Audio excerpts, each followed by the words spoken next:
his flesh, Jesus offered up prayers and supplications with loud cries and tears to him who was able to save him from death.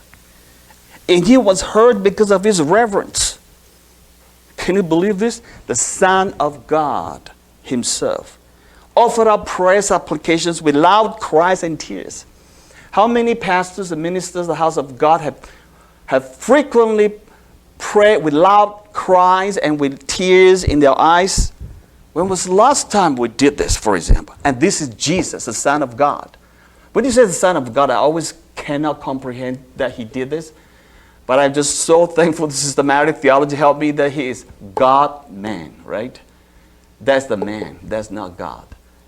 God doesn't do that.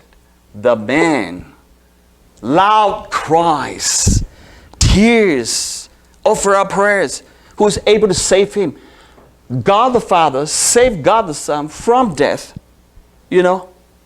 Now the next one's even more powerful. Verse 8. Although he was a son, he learned obedience through what he suffered. Oh my gosh. The Son of God has to learn obedience. This point is about obedience, right? Our response. The perfect man, his God, has to learn obedience. How does that work? Because he's a man. God-man. The man part he has to learn. And this really comes, this is why in the Hebrew say he can identify, he can sympathize with all our strugglings because he learned obedience. How do you learn obedience? Right here. You learn obedience through your suffering. That's why it says here. Verse 8. Although he was a son, he learned obedience through what he suffered. He didn't learn his obedience through memorizing scriptures. He didn't learn his obedience through the counseling of his pastor. He didn't learn obedience through a powerful, charismatic worship with tears in his eyes. He learned obedience through his sufferings. And that's the Son of God. We better take heed of that. That really so much comfort my heart. Because really, what our ambition, whatever we do, what calling, let's just leave it to God. Verse 9, it says, and being made perfect, he became the source of eternal salvation to all who obey him. Did you realize that without sufferings, Jesus would not be perfect? That sounds like a heresy, right? As a man, that is true. As a God, that is not true. But he was a man. He was made perfect through suffering. You know why he was made perfect? Because he was tested through sufferings. It's like God saying, prove it to me. You are perfect. You are really ready for the task. You're going to really die for the world. You're going to save the world. Prove it to me. In fact, I can imagine in the back of my mind, the devil will be haunting God the Father. You see, your son would do this. Put him through some suffering. Show me what is the real meat. What's the real stuff in this, your son. Just like he did with Job. And why did he have to go be made perfect? So verse 9 says, and being made perfect, he became the source of eternal salvation to all who obey him.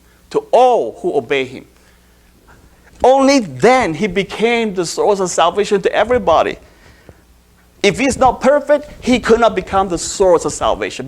Literally, he couldn't go to the cross because you need a perfect man to go to the cross. And how did he become perfect? Through his sufferings. How did he, through sufferings, he had to obey. This point is about obedience. So it is a very revealing passage. Why the Son of God himself had to learn obedience through what he suffered. So folks, a word of encouragement to all of us. A lot of times suffering seems to be the way that God molds us, shapes us to do greater calling of God. Look at Moses.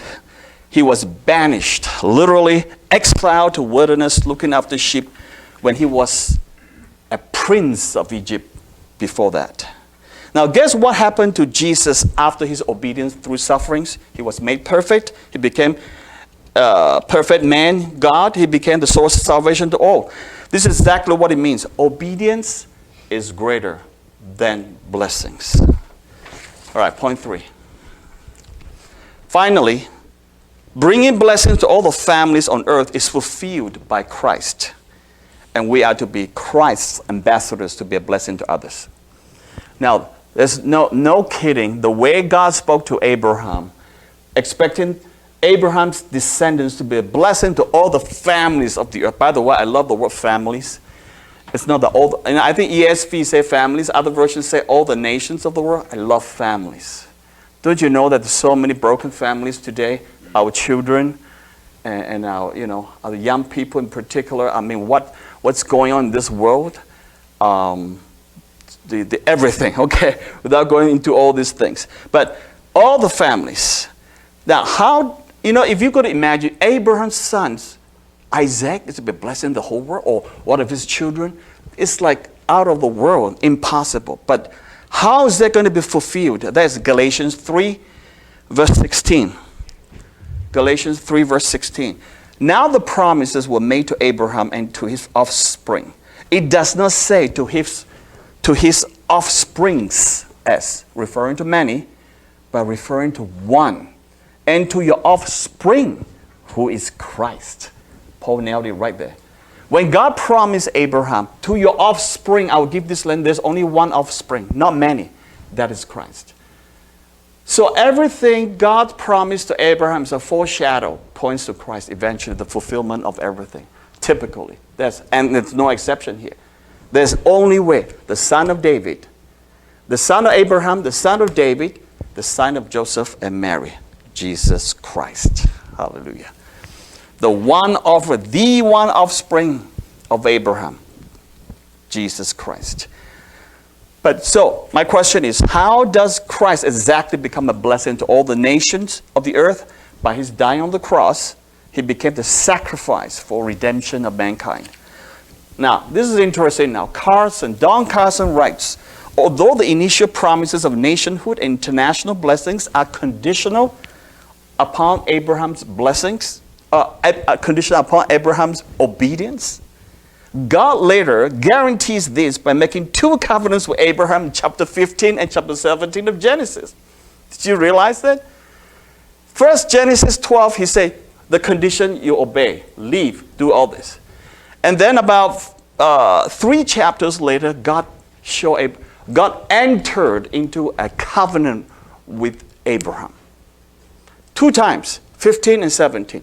And then Genesis 22, God tested Abraham. Even before the test, God's already gone into a covenant with him. You know how powerful it is in Genesis 15?